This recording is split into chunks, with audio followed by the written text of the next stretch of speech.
David, I'm a KOK-PLAY Frontier from the Genesis Group. I just want to give you guys some KOK-PLAY news or K-Stadium news, okay? If you hear my car, I'm sorry. Right now I'm in my car and I just want to make this video before I head into work. So here we have Dr. Thomas Frey's video message, okay? I made a video about Dr. Thomas Frey before, but I just want to go here. He has his own Wikipedia page, okay? So if you're in Wikipedia, you are somebody, all right? Here, Frey is based at the Da Vinci Institute in Westminster, Colorado, which he founded and where he is currently the executive director and senior futurist. Before this, he was an engineer with IBM for 15 years. He is part of the celebrity circuit, or speaking circuit, and has shared billing with Rudy Giuliani, Tom Peters, and Jack Welch. Frey's clients are located both internationally and in the United States, speaking to audiences of high-level government officials such as those in NASA, executives of Fortune 500 companies such as IBM and AT&T, Lucent Technologies, First Data, Boeing, Capital One, Bell Canada, Visa, Ford Motor Company, and Q West. He has traveled to South Korea, right? Saudi Arabia, India, Russia, Mexico, and many other countries. Frey has been interviewed in numerous publications such as the New York Times, the Huffington Post, the Times of India, USA Today, U.S. News and World Report, The Futurist, Morning Calm, In-Flight Magazine of Korean Air, Skylife, In-Flight Magazine of Turkish Airline, Colorado Biz Magazine, and Rocky Mountain News. At the Institute, he works to develop original research studies in areas not normally addressed by futurists. He has predicted the end of traditional colleges and printed books, but not the library. So, his reference, okay, it speaks for itself. It speaks huge volumes, all right? And so let's look at what he had to say about KOK-PLAY.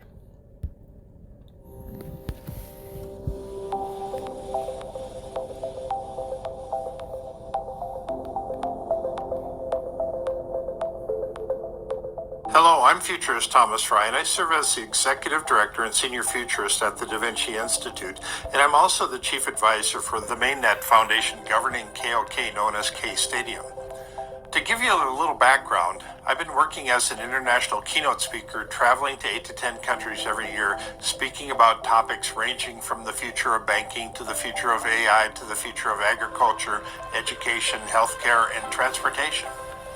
Lately, most of my talks have included future visions for blockchain and cryptocurrency. I'm here to tell you the crypto world is far from over, not if I have anything to say about it. And KOK is...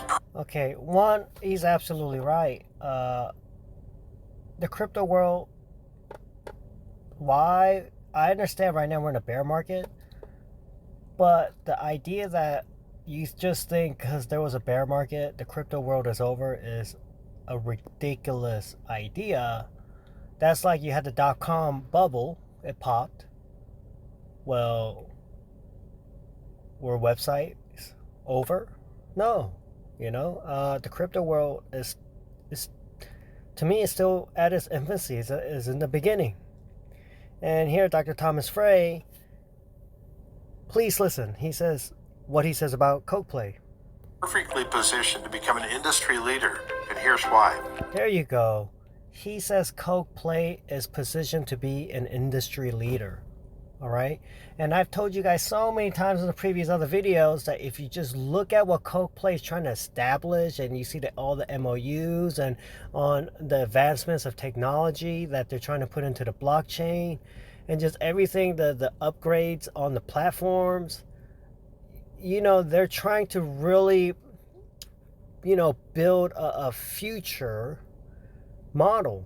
And that's why, yeah, even if KOK-PLAY goes from $7 to less than 20 cents, less than, 15 cents, it's okay. I've seen the prices of other coins go down. They survived these bear markets.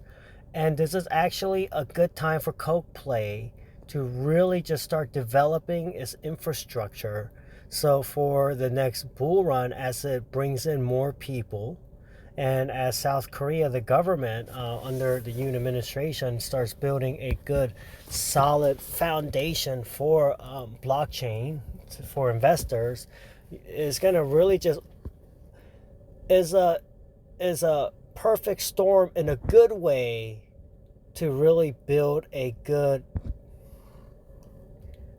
token economy within, to bring in the right people and the right types of people to join the platform to really build an economy within KOK-PLAY. And so it is excellent. Blockchain and cryptocurrency are paving the way for an entirely new kind of future. They are the logical next stage of evolution for currency and mediums of exchange all around the world. The work that I do is Yeah, I mean, once again, back in the days, people were using like shells as currencies, then the coins, then the paper, then actually shell were a form of money. Then you had gold and silver. Gold and silver have been forms of money for over 5,000 years, right? So which were they use coins, and then you had paper money, then you have plastic. And yeah, what's the next evolution, right? Cryptos as a medium of exchange, okay? It's just something you use to exchange for a service or a good. As a futurist has forced me to become an avid researcher, a researcher of not just future trends, but also future thinking methodologies.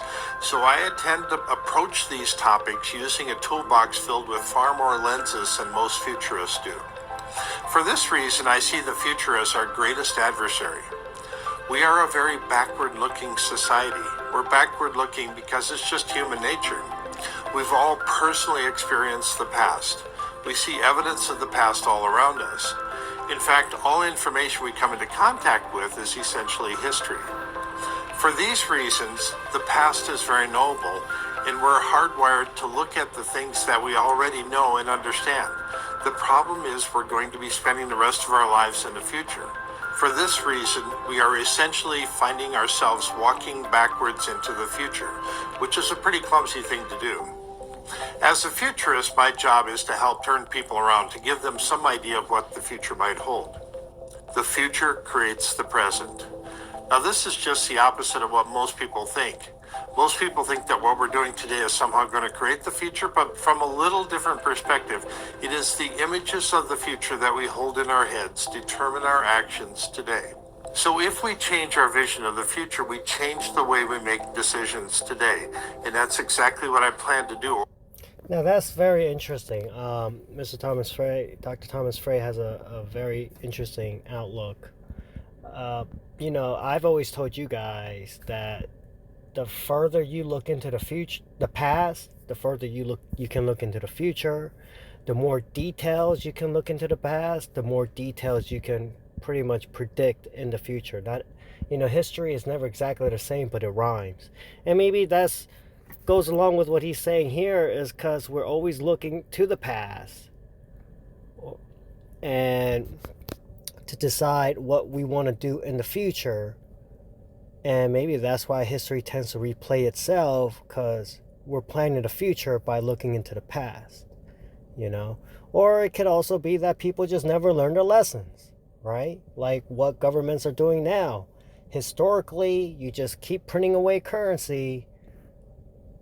What we see now is what you get, and you're going to see, inflation, hyperinflations, governments toppling, all of that. And it's happened many times in the past. And unfortunately, just people don't learn their lessons, But Dr. Thomas Frey has a really good perspective of, just how the future really it determines also our present as well. For the next few minutes, my plan is to change your vision of the future, and you'll walk away making slightly different decisions. A few years ago, I was introduced to Young Cho at an event I was speaking at in Korea, and we quickly became friends. At our first meeting, we toured a contemporary art museum, but our conversation quickly turned towards emerging technology. He was clearly light years ahead of the world on blockchain, and I was intrigued by the fact that his wife was also a blockchain expert. About a year ago, Young Cho invited me onto the advisory board for KOK, and I was honored to join the team. KOK had just contracted with Medium for its KOK operation and its mainnet development. Young had also assumed the role of chief architect with Medium. Since then, we've had many fascinating discussions surrounding the future of KOK. I've often thought that Young Cho was and is clearly one of the most credible people in the global crypto community. Now that says a lot when Dr. Thomas Frey says that about Mr. Choi. That Dr. Thomas Frey thought, and I guess he still believes, that Mr. Choi is one of the most credible people in terms of blockchain technology. With an academic background of a PhD from North Carolina State, having completed the executive blockchain program at Draper University, and a business background of being a former vice president of Samsung, and an entrepreneurial background of having launched Crypto Valley Labs and KOK, and him and his wife being the co-authors of a best-selling... So this is what I mean, and I've mentioned this in previous videos. When you look at the founders of KOK-PLAY, like Mr. Choi, and you look at their background, you look at their education background, you look at their background in the industry that they were in. As Dr. Thomas Frey said, Mr. Choi was a vice president in Samsung. You look at the people that are, in the, even in the board that Mr. Choi has chosen in his advisory board, and you look at who these people are, what they have accomplished in the industry that they're in, it brings a lot of confidence. Because when you are, in this case, I know a lot of you are not really just, I can't wait to spend Coke coins in the ecosystem and, grow the grow the platform or grow the metaverse. I know chances are way more than 50% are just in it as an investment, hoping the coins will go up in value, and you want to just sell the coins for fiat and spend it. All right, I understand that. But rather, you're just in there as an investment, okay? Or you're in there because you want to see growth and you want to, be a part of the future. And so you do want to, grow the platform and the metaverse that it plans on building. You want to look at the founders, you want to look at the leaders, and you want to see, are they competent, are they compatible people? Are they competent? Okay, can you look at their background and say, I trust this person, that this person's going to make the right decisions? Because when you're investing or you want to join something, you're really looking at the founders, the leaders, saying, are these the type of people that I would trust part of myself in? Because you're investing your hard-earned money to an idea or to something that these people are creating, and that you're investing a part of yourself. And I've said, you look at the background, they're very credible. These are, like people that, if I had an opportunity, I would want to, join their team or invest in what they're doing, because I look at their background like, they know which direction the industry's going, and not only do they know, but they know the right people to make it successful. Because in the world, it's not always about what you can do by yourself, but it's also the people that you know.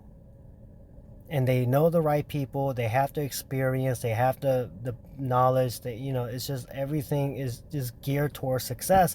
And that's why you can see it in the steps that KOK-PLAY is, what in K-Stadium, what they're making, and all the advancements. So you just see it. The blockchain economy, I couldn't imagine a better person to head the KOK community. I should emphasize that it is the KOK community, those of you who are watching this video, you're what gives KOK its true value. Let me explain what we have planned for KOK. And I made a video about that too, explaining that, it's the people who, if you look at like like currency, all right? Like you have the US dollar. Everybody is the people who believe and have faith in the currency to accept it as a medium form of transaction. That I have faith that this dollar has value, that if I accept this dollar, that later someone else will accept it as a form of payment. And so because everyone believes in it, it has value to it. Okay, now obviously the United States government does lots of things where it makes people have confidence, all right, because the government does. But it's all about the people. And in K Stadium or KOK-PLAY, the KOK family, there's a lot of people, and it's because of us and what we believe in, which we believe in the founders of what they're capable of doing, and the idea and the future that is heading in. That if it was just them and we didn't exist, so what? It's just them. But it's because we exist and we believe in the foundation's KOK and what it can lead up to, that it gives the platform and KOK currency value. Because it has value in the sense that we're willing to invest and stake into it, and we're willing to accept it as something that has value as a form of payment for a medium of exchange. And so that's why it does have value. And we definitely, as everyone who's part of the KOK family, that really brings the value into coins and also the platforms. First of all, cryptocurrencies are not going away. While the recent market readjustment may have caused some people to reevaluate their importance, the KOK team has been blazing entirely new trails. K Stadium is KOK's recently unveiled mainnet. This is KOK's biggest achievement so far. So what is a mainnet? Every cryptocurrency needs a blockchain network in order to be functional, but not all cryptocurrencies have their own blockchains. Most have started as KOK did on the Ethereum blockchain, but KOK now has its own blockchain, which means that very soon we will be creating new tools, apps, and capabilities unlike any other blockchain. When you're So, once again, that's excellent. Right. Anyway, we'll just using the Ethereum blockchain, you need to follow their rules and be bound by their limitations. K Stadium changes all that. Digital currencies that maintain their own. So once again, that he explained that incredibly well. And yeah, so yeah, blockchain network, referred to as a mainnet, are more likely to be the ones that last long into the future, providing unique value and service. This is what's separating the crypto men from the crypto boys. So why is a dedicated mainnet important for a cryptocurrency? Many factors help determine whether a cryptocurrency will be valuable in the future. Everything from wallet accessibility to market cap, community size, and the management team's commitment to making upgrades and revisions all along the way are important things to consider when looking at the ongoing viability of a cryptocurrency. And so is the uniqueness of the coin, the protocols, the tokenomics, the security, the business strategy behind it. However, I should emphasize that when competing in a networked world, the key to competitive advantage is no longer the sum of all efficiencies, but the sum of all connections. And that's where you come in. Since mainnets operate outside the boundary of a single country and outside the purview of any existing authority, it has become customary to establish a nonprofit foundation as the governing entity to both help develop strategies and manage the. And there are 4 key people serving on the advisory. I wanted to skip to the 4 key people. So hold on. Board. These board members include myself, David Thaw, a former corporate attorney. I made a video about David Thaw, all right? And why is this important? Is because he is who is now a crypto law professor. He's a crypto law professor. And it's so important to get advice from a crypto law professor, because you want to follow the laws, all right, and you want to make sure you're following the laws, you're going by the regulations, so that way there's no, like, you're not hit off from the side, you're not blindsided by the law, and it really negatively affects KOK-PLAY. All right, also, because he's a law professor, chances are he knows the right people, where in which way the laws can go in the future and the likelihood of it, which then he can give advice to Mr. Choi. This is the best way, best plan of action if this happens, or we should go in this direction because the law, chances are, it's going to move to this way, so you'll be better prepared for it. And so that is just so incredibly important. And that's another key factor that I said in the previous video, why KOK-PLAY just looks so good, because you have advice from such an expert about the law. Because you don't want to be associated or part of something or invest in something that's doing something illegally. They don't even know what they're doing is legally right. So that's why all of that is so important. At the University of Pittsburgh, Joe Com, a serial entrepreneur who is also the co-host of the Bad Crypto podcast, which is one of the world's top cryptocurrency-focused podcasts. And he's also the co-host of the world's first podcast exclusively for NFTs called the Nifty Podcast. Okay, so once again, person, crypto expert, giving good advice. Jill Kerrigan, who is currently the Chief Operating Officer at Ingledod Media, but also a serial entrepreneur and a blockchain expert who is closely tied to Hollywood and the global entertainment industry.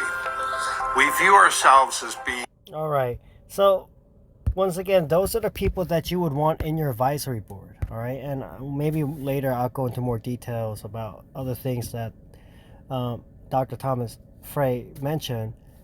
But once again, I mean, just look at, just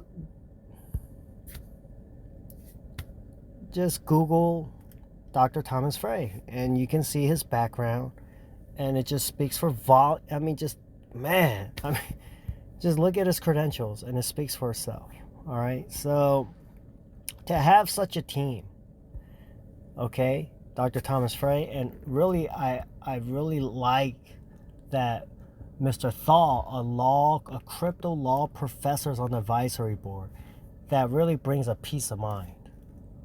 It does. And so, KOK-PLAY, we're looking good. Koch family, we are looking good. I know we're in a bear market. Yeah, I think, Bitcoin can go down to another, 15, 14,000, maybe even more, and I showed you guys in my, Coin market updates, right? I was making pre-buy orders months ago on these price levels. So yeah, I showed you guys. I have buy orders already down to 12,000, and I still have another, like 45% left in Tether that are not in buy calls in case it, in case it gets lower. But the whole point is I told you guys that, yeah, KOK-coins, they're gonna drag the price. The market will drag down the price, okay? But I would not worry about KOK-PLAY like just going bankrupt or running with everyone's investments. Like, no, I don't see that happening. I see that KOK-PLAY has a very solid foundation, good business model. They have the right advisory board, obviously. They're making MOUs with different companies, banks. They have investors, investment companies even from China, at a time when China will be very tight on what kind of investments they want to make investments in. And so, yeah, you see they're advancing their technology. And, you might say, well, in the beginning, they're talking about making, competing with YouTube and Google and stuff like that. Yeah, that's cool. I don't think KOK-PLAY definitely has not given up on it. but there's no need to rush that process. And some of you might be like, why? They should do it now. And here's the thing. Back when cars first, like the first cars were made, like you might have had like 200 different car companies and they all went bankrupt, and you only had like 1 or 2 car companies that survived, right? Ford was one of them.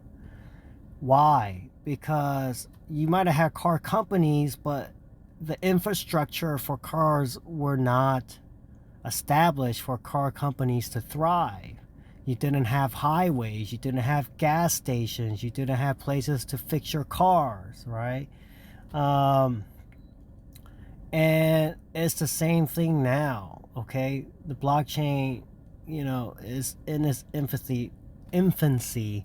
The ecosystems are in its infancies.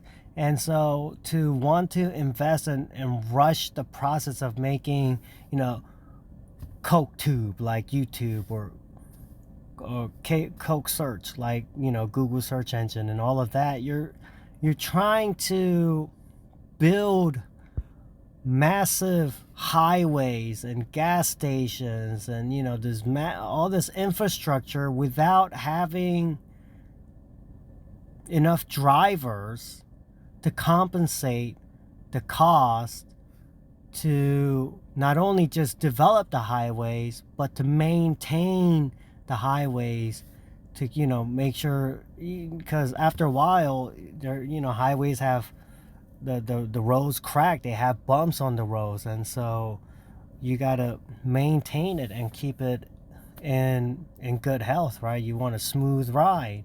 But if you don't have enough cars driving back and forth, then what you're doing is you're draining the money. If you're a government, you're wasting your money on that when you could have put that money on something else to build a stronger economy that could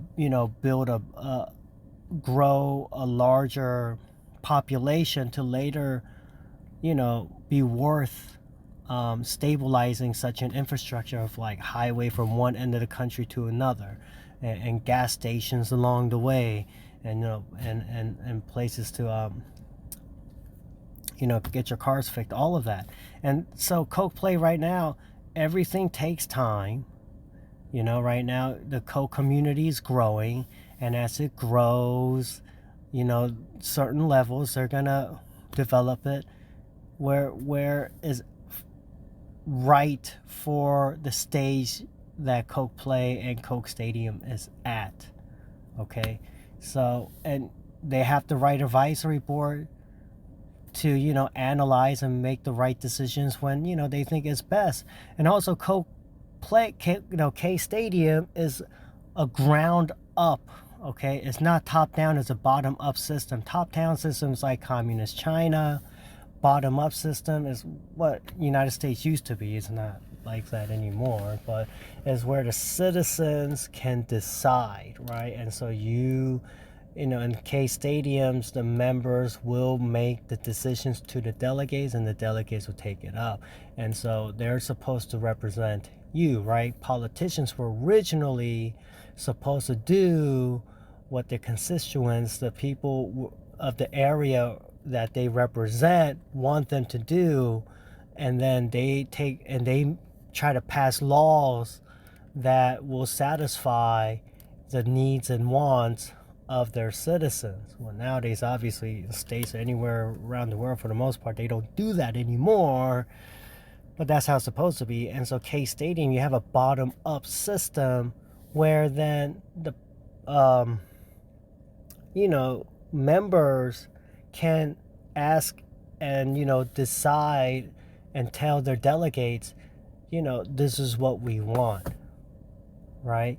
So, and they will work on that. So I mean, you have a very good system, all right? And then also you get rewarded for that, right? So it gives it incentivize you to give the right advice, or incentivize you to tell your delegates what you think is best, not just for yourself but for the whole K Stadium community, because what's best for the whole K Stadium community will be best for you, because as the the platform, the economy grows within, you continue to benefit off of that.